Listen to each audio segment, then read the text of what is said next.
Hey everybody, what's up? Welcome back to another episode of Everything Kratom, the podcast about anything and everything Kratom.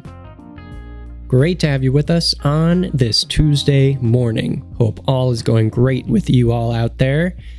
Today we have a great episode. Yesterday afternoon, I had an awesome conversation with our friend Mohammad from Dubai. We've talked with Mohammad once before a couple of weeks ago, and it was really interesting learning about his own discovery of Kratom and how it has helped him with more practical things like, motivation, energy, focus when it comes to his work, and how he works in a fast-paced environment, a demanding environment, and how it's helped him in those sorts of ways.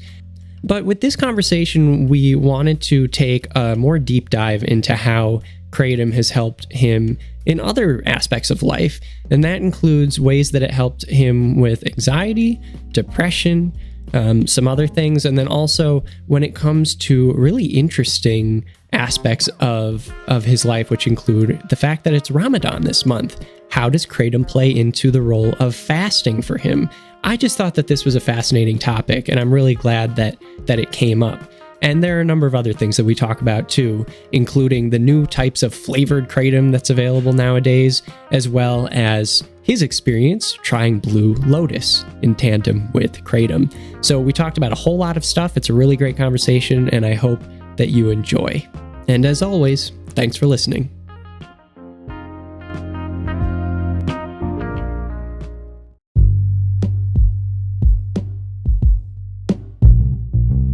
So here we are, back with our friend Mohammad from Dubai, checking in, and it is awesome to talk with you again. So welcome back.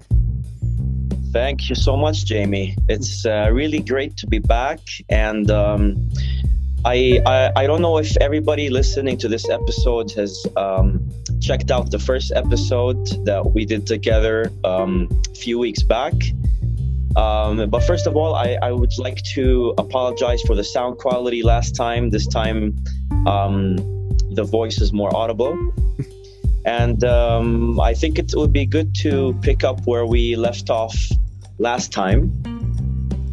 I'm already enjoying my second my second dose of Kratom for the day. How have you been, Jamie?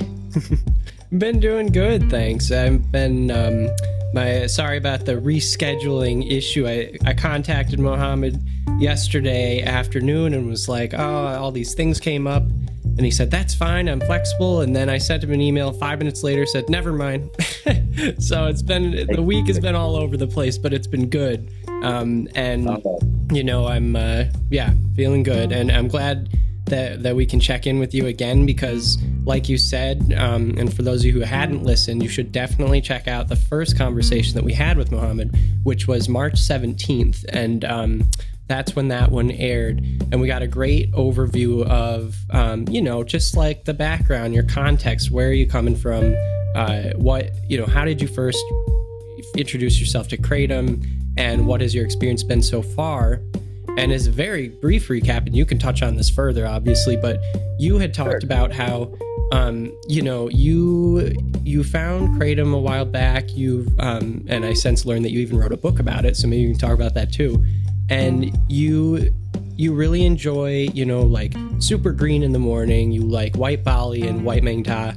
You use it for a practical sense. You use it for work, and you use it because your job is so demanding and it's fast paced. You work for this international energy company, if I remember correctly, and so you have a lot of responsibility, and it's been super helpful for you. But then there's another side to how Kratom has helped you, and so we wanted to look at that today too.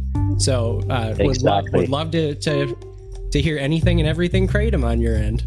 Sure. Well, you've got a great memory, Jamie. It's awesome that you remember all those details. So, there was another side that we wanted to discuss. Last time I talked about how Kratom helps me out at work every day and everything. But there was another side that we wanted to talk about, which is related to the initial reason why I started to take Kratom was for my depression and anxiety. And let me give here a little background about myself, something that I didn't share last time. So I've shared that I live in Dubai, and I've been living in Dubai for 11 years now, but I'm originally from Syria. So I'm of Syrian origin. I'm sure your listeners are and yourself are aware of what happened in Syria years back. So it's my country, but I haven't been able to go there since 2010 when the war broke out. Wow. So that probably played a role in me starting to feel a little bit depressed, because I was just, missing my home, my country, even though I love being here in Dubai. But that was a war that really took its toll on me. Years went by until COVID hit. We got to the lockdown stage of things, and I think that was something that impacted everyone. But that was a phase where I started to notice new things started to come up emotionally in my life. Like, I would feel really down in some parts of my day. I would get really anxious at work, but I was also having a lot of anger problems too. I didn't think much of it at first until it started to get worse, and I started to get therapy. And finally, I was put on some medications that were helping. But the thing about medication, Jamie, is that medicine doesn't make you feel happy. It just numbs, the whatever feelings you have. So that wasn't enough for me, and that really isn't what Kratom does for me. So when I discovered Kratom and I started to take Kratom, I was actually feeling like happy again, and feelings of joy. And this is by no means any medical advice or anything, but I'm supposed to be on 4 different types of pills according to my doctor. So 4 pills a day. And what I'm actually taking is half a pill plus half a pill. So I've reduced my medication down to half plus half. So by a quarter, down from 4 pills, all after taking Kratom. Again, I'm not advising anybody to do the same, but I've been doing that for a while now, and I have noticed no negative effects whatsoever. Wow. And I'm really enjoying my life. I'm still not at the point where I can just stop all medication completely, though I think eventually, and I hope that I will be able to do that. So that is how Kratom helped me. And I was listening to your episode with Joey Talks as well, and he also had his experience with depression. That, shout out to Joey. I love that channel as well. I check out his videos. I checked out your interview with him. It was great too. So that's in short how it helped me, and how my depression and my anxiety started, and where I am right now with that. Thank you for sharing that background, for being comfortable enough to share it, because it's certainly a tough and sensitive topic for a lot of people. And a shout out to you, because you're the one who introduced me to Joey Talks. So there you go. Okay. Mohammad is solely responsible for that episode. That's great. Yeah. So let's back up a bit, because I find that fascinating. So you're from Syria. I mean, I always keep this show apolitical, and so this is not a political thing, but it's that I'll get into here. But I've always followed politics closely. I've always followed, international geopolitical issues closely, and the war in Syria has been one at the forefront. It was happening when I started going to college, and by the time I got out of college, it was even worse. And so it's just, that's something that I've kind of become an adult with happening, overseas, and I've been following that. So that's really wild. I'm just curious, when was it that you left Syria? Well, my story is a bit interesting because for most of my life, I lived in Saudi Arabia, and I was visiting Syria. Syria's my hometown, is where I'm from. I was spending all summer in Syria, and most of my family's there. But I attended school in Saudi Arabia, and I studied in Lebanon. These are all countries that are within the same region here in the Middle East. So all of those countries are within 2 or 3 hour flight, among each other. So in the US, it's like the equivalent of flying between states. But the last time I ever visited Syria was in August 2010. So wow. It's been a long time. And, I would love to go there again when things get more peaceful and back to normal. Like you said, this show is not a political one, but, this is a human thing. Right. And, of course, it's a beautiful country. It's always been a beautiful place. So once it starts to become, peaceful again, and I can take my family there feeling safe, I would love to go there and maybe take some Kratom with me there. Who knows? Yeah. Well, thanks for that. Just out of pure curiosity. So it's a really interesting connection. You kind of brought that up in tandem with this idea that you had already been dealing with a bit of depression, and that kind of helped compound that. And so when you were first starting to realize this, and you mentioned a little bit of this in your book, you had some, time where you talked to a doctor and tried to figure out some of the emotional things happening in your life. And you ended up saying just now that you had 4 medications. You're supposed to be on 4 different medications right now. Yeah.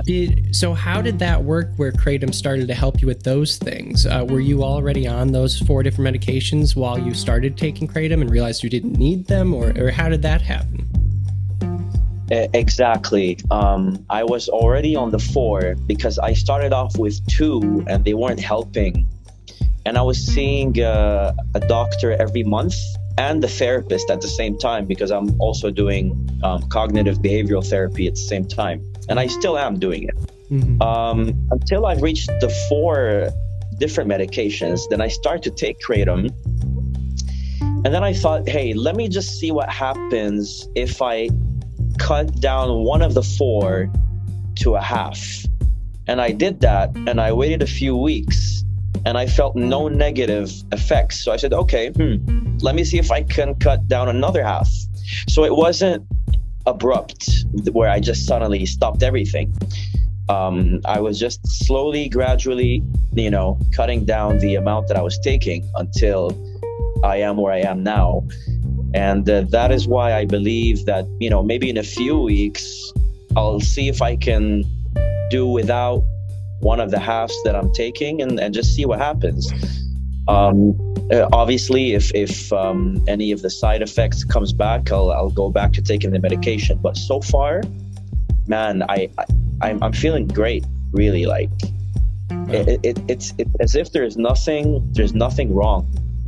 And even, I haven't told my therapist about Kratom, but last time she saw me, she's like, wow, Mo, you look great. I mean, what's going on? I'm like, I don't know. Maybe therapy seems to be working or something. I didn't want to talk about Kratom yet, So I kept that, as a secret to myself. Who knows? She might watch this episode. You never know. But yeah, so that's how. So, Jamie, I want to also mention another thing, completely kind of a different topic, is We're now in the month of Ramadan. I don't know if you're aware. Maybe you are, because I know that some people fast in the States. Of course, you have a large Muslim population there. Yeah. And I started to fast 2 days ago, and that also changed the timing of my kratom intake as well. So if it's okay for you, I can talk a little bit about that, because for me it's something completely new, how to combine fasting with kratom, and I was a bit worried about that before starting. Like, how's my schedule gonna be? And it's working as well. Yeah, that's fascinating. Is it okay Please jump in. That sounds like a fascinating topic. Yeah. All right, cool. So, for those who don't know, Ramadan is a month where people of Muslim faith, we fast all day. So we stop eating and drinking, and that includes water, at sunrise until sunset. So that is the equivalent of, let's say, about 4:40 a.m. until 6:40 p.m. So that's a good 14 hours. And usually during that phase before Ramadan, I would be having at least 3 or 4 doses of kratom. And I was a bit, worried that how am I going to pull this off? And I've found a schedule that works for me. So now what I do is I wake up at 4:15 a.m. because naturally I always wake up at this time in Ramadan so I can have a little meal, so I can survive the rest of the day and drink a lot of water. So I do that, and I take about 3 grams of kratom, and it's been green mengda actually for the past 3 days. I take 3 grams, I feel great, and then I just go back to sleep, and then I wake up for work. And when I wake up for work, a few hours later, the kratom effect doesn't go away. Like, the calmness is still there. Maybe not the full energy, but the calmness is there. It's definitely there, especially if you take like 3 grams, not half a gram, right? Mm-hmm. And I'm able to just stay the whole day until, by 6 p.m., of course, I'm a bit tired, and I may start to get a little bit edgy, but it is already time to break the fast then. So again, once I break my fast, I have another 2-3 grams. And after, fasting for a long day, your body's, craving nutrients, food, water, everything. And then you take all that in with the kratom, it's just a blast. You feel great. And, that schedule has been working great for me. I really don't know anyone else who's combining the two. I'm curious to know if there's anyone else who's doing this, but it's been pretty interesting, and I feel great at night. I have a lot of energy at night. Right now I'm drinking white Bali, which is one of my favorite strains as well. So probably by midnight I take another one, and I go to bed, and that's it. But it's been great. I mean, it's been smooth, energy throughout the day, no complaints whatsoever, man. That's awesome. That's super, super fascinating. I think that fasting, even separate from the fact that it's Ramadan, like for a lot of people, fasting is becoming, something that they do each month for one day, or, every few months. You have all these different health reasons that people do it. It's kind of become more of a mainstream idea, I think, recently in the West, at least. So I think it's really fascinating to hear about it from your perspective, and specifically through the actual religious reasoning. And I've had a very small but but similar experience when it comes to Yom Kippur, being Jewish and having the day of fasting, and how Kratom might affect that day. So I can relate to it, but that's really interesting. Do you so for Ramadan, I'm not super familiar with it. I know the general premise behind it, but for fasting, do you fast from sunrise to sunset and then you can eat after sunset, or what's the rule?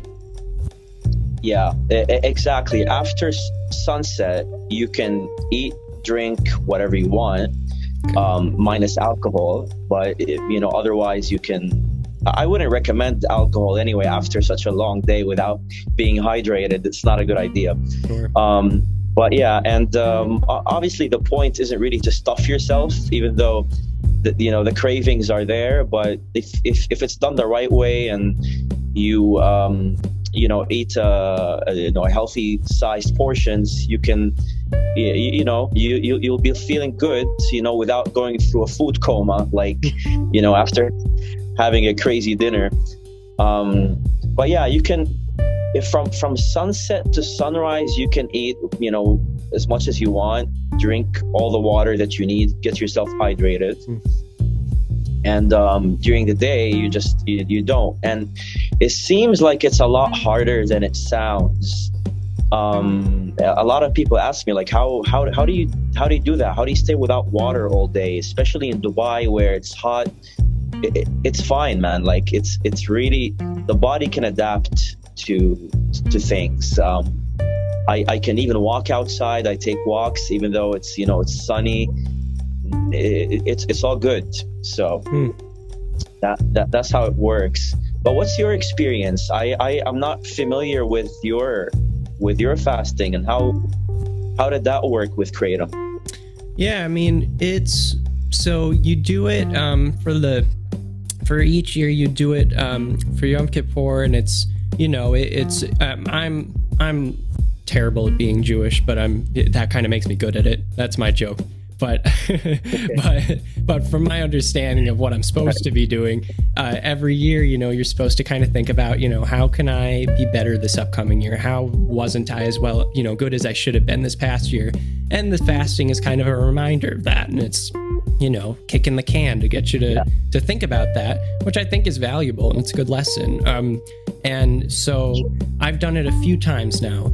And I've taken Kratom only a couple of maybe once or twice of those few times I've really participated in it.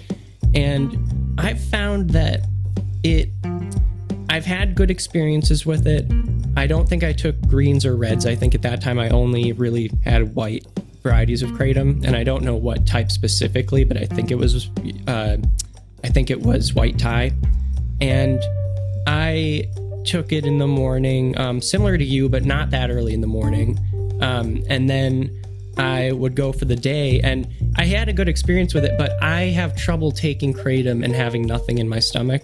And it usually results in me feeling a bit sick. I remember that I got a bit of nausea, but it wasn't too bad. And overall the day went well. But I kind of feel like for me, Kratom works better when I have like just a little bit in my belly. I don't need much. The episode this morning that I actually put out, this episode that we're recording now is going out tomorrow morning. But this morning I did one on how taking just eating a banana and nothing else, and then taking Kratom works so well for me. And I just discovered that this weekend. But having nothing in my belly, I can get a bit queasy, but it's not too bad. It's not too bad. Yeah. So I definitely think it works better for me when I don't have as much in my stomach. And I agree with you. And actually, in the last episode, I said that I prefer to take it on an empty stomach, but I did start to feel nauseous as well if I take too much on an empty stomach. And like you said, if you have a small meal like a banana, that is perfect. That is perfect. By the way, since we're on like a kind of a spiritual topic here, one thing that I noticed the Reds help with, in particular, is meditation. So meditation is something that I don't do for any religious reasons. It's just that it's something that I've been doing on and off for many years, just to feel more at peace and more calm. And the red strains aren't particularly my favorite, but they are super helpful for reaching a meditative state more than anything else, and that is something I've noticed. I don't know, Jamie, if you've ever tried to meditate, but it's all about just calming your inner thoughts and inner dialogue and that chattering that goes on.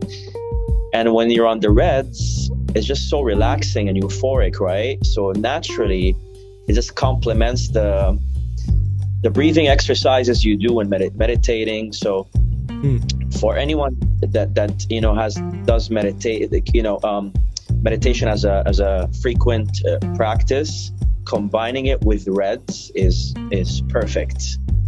That's a great idea. I haven't personally, I've tried meditation in the past. Kind of works for me, kind of doesn't, depending on what I mean by work, but I do get something out of it. But I don't do it often. What I do find familiar with what you're saying is that I take reds before bed sometimes, not just, it's going to help me sleep, but more winding down the day, laying down in bed, not trying to go to sleep right away, but just kind of laying there and not doing anything. I think it's helpful. It's important. It's beneficial to have those moments, and reds really help me with that. So I think that's kind of is more of a similar experience than other things that I use reds with. Yeah. Did you ever have insomnia in your life before starting to take Kratom? Was insomnia ever a thing that you had to deal with? I never had insomnia, but I couldn't get to sleep right away. I'm one of those people that when I lay down, it's like, this is going to be a challenge. Like I'm going to get to sleep, but it's not like I'm going to fall asleep in 2 minutes like my wife falls asleep. Like I'm going to be up for a half an hour, 40 minutes trying to fall asleep. Right. So that's kind of my experience with it. Okay. No, I've never had that problem. Sleeping for me was, I'm the type that I can be anywhere at any time, and if I want to fall asleep, I will. And maybe that's why I didn't need the reds, but I'm sure that if I had this trouble sleeping, the reds would have been really helpful for me too. One thing I've tried since we last spoke is the Blue Lotus, actually, that we talked about last time. I really want to hear about that. So I got Blue Lotus powder from the same website that you do. I think it's Mood and Mind. And I tried it in two different ways. I either mix it with the Kratom in the same drink, whether it's a tea or juice or whatever, or water. And I've tried it like 2 hours after taking Kratom, and I would then have the Blue Lotus. And my thoughts basically are, it does something, but I can't isolate its effect on its own, because I would need to take it like first thing in the morning before taking Kratom for me to know exactly what it does. My feeling about it now is like it's kind of like a strong potentiator. That's what it feels like to me. Like it makes the effects of Kratom more powerful. And if I take it a couple hours later, if the Kratom effect is like dropping and I take Blue Lotus, it kind of pushes it up again for like a few more hours. That's what I felt it did for me. I would like to try it alone on its own to see, just to notice exactly what it does. But for now, it's like a super cool potentiator. That's how I feel about it. That's really neat. That's cool. What was that? What about you? I know you like it, so. Yeah, I'm a huge fan of Blue Lotus. I've brought it up for everybody listening. I've brought this up a number of times. I know you know that. It's something that is near and dear to my heart because I discovered it on the same night I discovered Kratom. Like the two are interlocked in my memory as the same thing. Not the same thing, but the night that I first tried Kratom, my friend had also given me a lemon Blue Lotus shot. And So that kind of like, I took Kratom and Blue Lotus at the same time, my first experience with Kratom.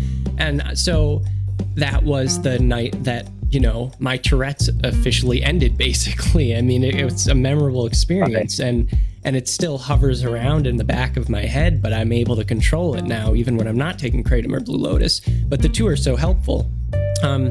I've ever since then, you know, Kratom on its own works really well for me. Blue Lotus on its own, it works well for me, not as well as Kratom in the ways that I'd like it to. And it's not really something that is, you know, energizing. I liken it to, you know, like chamomile tea in a way, if I drink it as a tea. It's very relaxing. But taking it together with Kratom, you know, whatever my desired effects are, it helps it happen. And it's the type of Kratom that I enjoy most is a blend of white Thai, green Thai, and Blue Lotus extract. And it's just, it's a killer combination. And it's the one type of Kratom I can take in the morning, in the afternoon, in the evening, or before I go to bed. And whatever I want it to do, it does it. It's just kind of like that magic bullet for my body. So that's kind of my relationship to it and why I enjoy it so much. Yeah. Okay. And do you stick to the recommended amount on the bag? Because it says something like 1/4 teaspoon. And I put more. I mean, I put more than half a teaspoon because I'm like, okay, 1/4 teaspoon, what's that gonna do? So I put a little bit more, and I feel it, and I don't feel anything bad because I'm going above the recommended amount. Do you stick to the 1/4? With the extract, it's 50-1 extract, I think. And it's, I usually stick to the 1/4. I've had a bit more before. My body's very sensitive to it. If I mix that in some tea, or if I take it with Kratom, it really does the job. I don't really need that much more. And then with, the actual, you know, flowers, the Blue Lotus flowers, you can also buy the dried leaves, or sorry, petals. I love making tea out of that. And sometimes I'll make a lot stronger tea than they recommend, but after a certain point, it can make me feel a bit sick to my stomach again. But that's just kind of like, if I drink too strong a tea of any type of tea, my stomach gets a little queasy. So I don't think it's Blue Lotus specific. Yeah, it's a little bit bitter too, right? I've tried the tea. If you put a bit too much, it has this bitter taste. But yeah, I like it, man. I like the Blue Lotus. Great, that's interesting. Yeah, as a matter of fact, I'm you know, right after this podcast, I'm gonna have some, because I kind of forgot that I have Blue Lotus in my in my kitchen, so I'm gonna go for it. And by the way, speaking of our friend Joey Talks, another thing that he recommended that I tried was the flavored Kratom, right, from the company that he buys from, Krabot or whatever, or however it's pronounced. And the flavored stuff tastes pretty good, man. Like, first of all, it doesn't taste like Kratom at all. So it's not like bitter with some sweetness. No, like, I don't know what they did, but they took away that bitter taste completely. And it's kind of dangerous because it makes you want to drink more because it tastes so good. And it also, I mean, I'm guessing if you get used to it, it's going to be difficult returning to a non-flavored Kratom as well. So I'm trying not to limit my intake only to the flavored stuff. I try to take, you know, one dose of flavored just to enjoy the taste, but everything else I stick to the natural stuff. But it is an interesting experience, and there's a lot of flavors. It seems there's this watermelon one that I haven't tried yet. I just got curious. I ordered it. I'm waiting for it to arrive. Like, you know, watermelon flavored Kratom. Interesting, you know. Yeah. The flavors are like, see what that's like. Flavors are where it's kind of headed. You know, it's fascinating. I feel like it's popping up at a lot of different vendors on their websites, and, you know, coming soon to a theater near you. This flavor Kratom, no Kratom taste. So that's really interesting. Yeah, that's exciting to hear about. I think as it gets more mainstream, you're going to see more of these things, because I'm seeing gummy bears and I'm seeing all these things that, you know, I've never tried, but Eventually I'm gonna give everything a shot. Well, that's great. It's so interesting, and we're living in an exciting time for Kratom with all these new products and different ways of taking it, and all the thought going into it. Like now you can get Kratom and it says triple lab tested. This is the batch number, everything. It inspires confidence in it. So it's good to see. True. Yeah. And though I did have a little bit of a scare a couple of weeks ago because one of my shipments took a long time to arrive. And, I mentioned on the last podcast how Kratom is neither legal nor illegal here because they don't even know what it is. Right. And when it took longer than usual to arrive, I was like, man, I think they're onto us now. They found out what it was, and I'm never going to get my Kratom again. And I was worried. I was calling the delivery company, and they're like, no, don't worry, it's on its way. I'm like, okay, good. And then, just a few days later, I had it in my office. Okay, thank God. Nothing to worry about. So it was a little bit of a scare a couple of weeks ago. Well, it's good. I'm glad that it came. I think the mail system's been pretty wacky this past year or two. So that's good to hear that it got through. Yeah. So something else that I wanted to ask you about, it's kind of going back to where we started in a way, but so I just think that it's really fascinating to me whenever someone talks about how Kratom has helped them with any sort of aside from the practical uses, but more emotional and anxiety and depression and things like that. If you're comfortable with it, do you mind kind of talking a little bit about the sorts of diagnoses that you've had around that area, and then, Sure.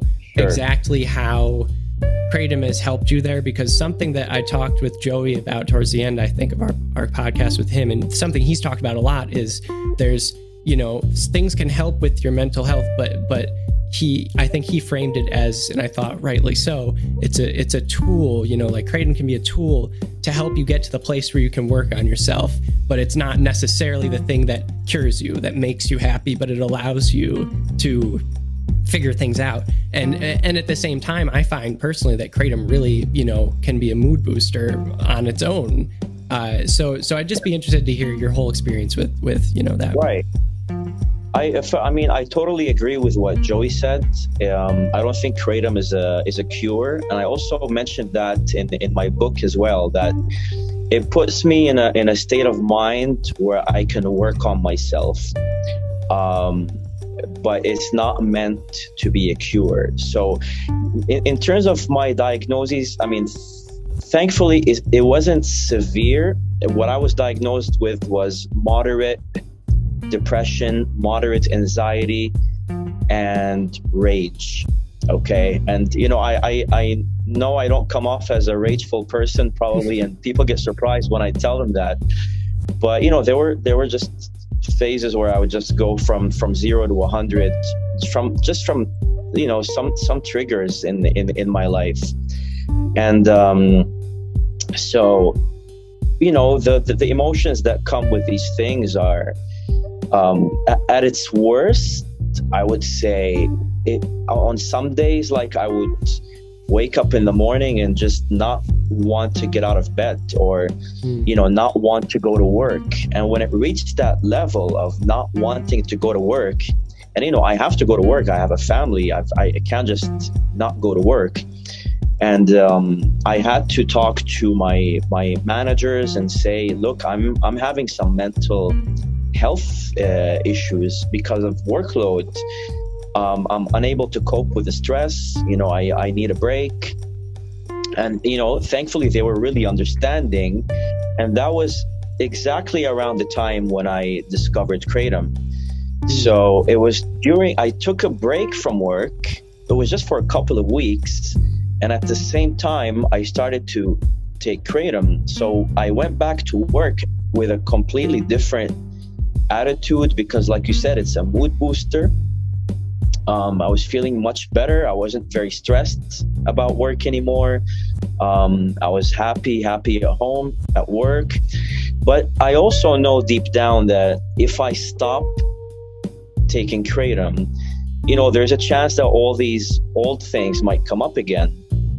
So I still, need to work on, deeper issues, continue therapy, of course, try to understand, the core reason why these things happened. And I'm working on it. Almost every day I try different things. I try to journal, I meditate, I fix my diet, I talk to people. So let's see how it goes. I like to experiment, so maybe one day I'll say, hey, let me try to taper down Kratom to just like 1 gram a day and see if I can still feel good. And I'm very self-aware. Thankfully, I'm very sensitive about how I'm feeling, so I'm able to gauge if I'm getting better or not getting better. But yeah, to sum it up, Kratom is a helpful and excellent tool to put you in a state where you can work on yourself. Thanks for going through that. It's great to hear that it can do that for you, and just makes me more optimistic about it than ever before. Honestly, I think that's amazing. Do you find that this is something that you want to continue using for the long term, in those sorts of ways that you're finding it helpful in your life? Absolutely. I don't have any intentions on stopping Kratom right now, because I don't feel like I don't have any reason to not take it. I've never experienced anything negative because of it. I'm managing to fast all day, and still I can still do it. So I just proved to myself that I can go a full day without taking it. So again, even though I may be dependent on it to some level, but I don't think that it's to an extreme level, because again, I could go all day without it. I still feel fine. I just need a little bit at night, a little bit in the morning, and I'm good. And if I ever need to stop, I know how to stop.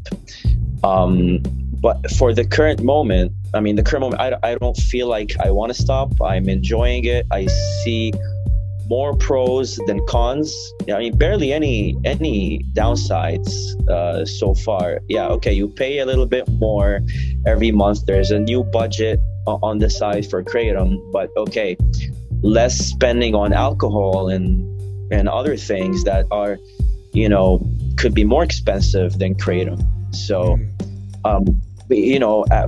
I used to drink a lot more, and sometimes you spend one night of drinking at a bar, you can spend as much as you'd spend in 1 month on Kratom. At least here in Dubai, because alcohol is expensive here. So yeah, I don't see any downsides for it yet. So yeah, to answer your question, I do plan on taking it in the long term, and the more I notice more good things about it, I like to share it with my friends, share it on platforms like your podcast, and yeah, I'm a big fan. Well, it's awesome, and I'm glad it's working so well for you. And it seems like, to me, you have a very reasonable, grounded view of Kratom and how it works with your body, which is great. And I think it's so important that people have a good read on themselves when they're taking anything, let alone Kratom. And along those lines, what you mentioned, that the prescriptions that you have, they kind of numbed things instead of helped you figure out things. Do you find that the difference was immediate when you switched over more to Kratom and you lessened the prescription dosage? That is it your emotions that come back to you? Is it that you just weren't laughing at things that were funny? How do you mean numbed? That's a good question. um, numbed. Basically, I wasn't feeling sad. I wasn't feeling down. I wasn't feeling angry, but I wasn't feeling motivated either. So it's just like, okay, life is just happening and whatever. It's like a sense of just, not looking forward to anything, but also not being bothered by anything. It's not it's okay. It's better than being depressed, but it's not the way we're meant to function as human beings on Earth. I think the purpose of being here is to enjoy life. So, and Kratom from day one, and that is why I haven't stopped taking it from the first day that I took it. From the very first time I tried it, I was like, wow, this is amazing. Like, I can feel like this. I have a tool that can make me enjoy life again, and play with my kids, laugh with my daughters, be funny around them, enjoy life, enjoy hanging out with friends, instead of, as opposed to just being alone, or because I like to spend time alone, but when you're depressed and when you're on medication, it can be a bit too much. You start to spend more and more time alone, and you're not bothered by it, but then you realize that you're distancing yourself from people that matter to you, and it shouldn't be that way. So from day one, Kratom just made everything better, and it really seems like I'm overselling it, but I'm really not. I'm sure you understand, Jamie, what I'm talking about, right? It's not for those that haven't tried Kratom, it probably sounds like such a magical and such a great thing. It really is. I mean, it truly is something amazing. Now, whoever's listening to your podcasts, season 4, episode 3, I'm sure they've already done Kratom before, so I doubt that they haven't. But I mean, it is just really amazing, and I'm always grateful that I found Kratom. That's wonderful. As a final question to kind of wrap things up, this is a sneak peek of the episode for tomorrow, which is going to be about stigma. I got an email from someone, and they were really wonderful. They laid out kind of like some context for the background of their lives and what they've been going through for a number of years now, and how Kratom has helped. And they asked a couple questions around stigma, which I thought were really good questions, and I'm going to talk about that tomorrow. You mentioned stigma today. You mentioned that that you haven't talked to your doctor about how Kratom has helped you so much, and they've noticed that you're doing really well, and you just don't want to talk to them about it. I'd love to hear, just is it just you haven't thought about it, other than just like, well, I just don't want to bring it up, or is it something that you've gone back and forth about bringing up with them and decided not to? The reason I haven't brought it up to them is because if they haven't tried it, they're going to Google it. And once they Google it, they're going to see all types of terrible results pop up on the first pages, right? That's what happens when you Google Kratom. And I know you've done some episodes about that too. Mm-hmm. If you haven't tried Kratom, the internet could really scare you. I don't know why is it on purpose or not? Is it some kind of propaganda or campaign from the pharmaceutical industry? I have no idea. But if somebody has never heard of Kratom and they Google it or even YouTube it, you're gonna see insane side effects, really scary stories, stories about people that overdosed and died, and they could be true stories, but I don't know what they were taking. I don't know if that Kratom they were taking was pure or not. I don't know how much they did. I have no idea. So that is why I didn't want to be lectured by somebody that's never tried it and is only getting their information off Google. And I know if somebody does their homework in a very non-biased way and goes to, real resources and speak with real experts on Kratom, people that do non-biased research on, the real positives and negatives, you'll understand that this is something that, if done in a proper way and in a balanced and grounded way, is something that is good for you. But until this becomes how people generally feel about Kratom, I'm just gonna keep it to myself, unless I'm speaking to somebody that is very open-minded. So that's basically how I prefer it to be right now. Well, that's really super interesting, well thought out, and I think touches on a number of things I'm going to be talking about tomorrow. And this email, which I'm not going to read the email verbatim in the next episode, but I'm going to touch on a few points that this person made. And one of the questions is, there's a subreddit page that's devoted to quitting Kratom, and there's all these YouTube videos of people having horrific stories with Kratom, and I like how you just phrased that they might be true, but some of these things might be true, but how much were they taking? Was the product adulterated or not? Were they taking other things? And it's just, there's so many different factors going into this, and I've been doing some research on it, so I hope people are interested to hear that episode tomorrow. And I really appreciate your analysis of how you think about it in your own life and how that comes out, with how you're willing to talk about it. So as always, super interesting. Love talking to you, Mohammad. Please come back again. And, this is great. I'd like to have you as a regular if you're willing. Of course. Whenever I have some updates, I'll hit you up immediately. It's always a pleasure. I really enjoyed the talk, and surely we'll do it again. Yeah, absolutely.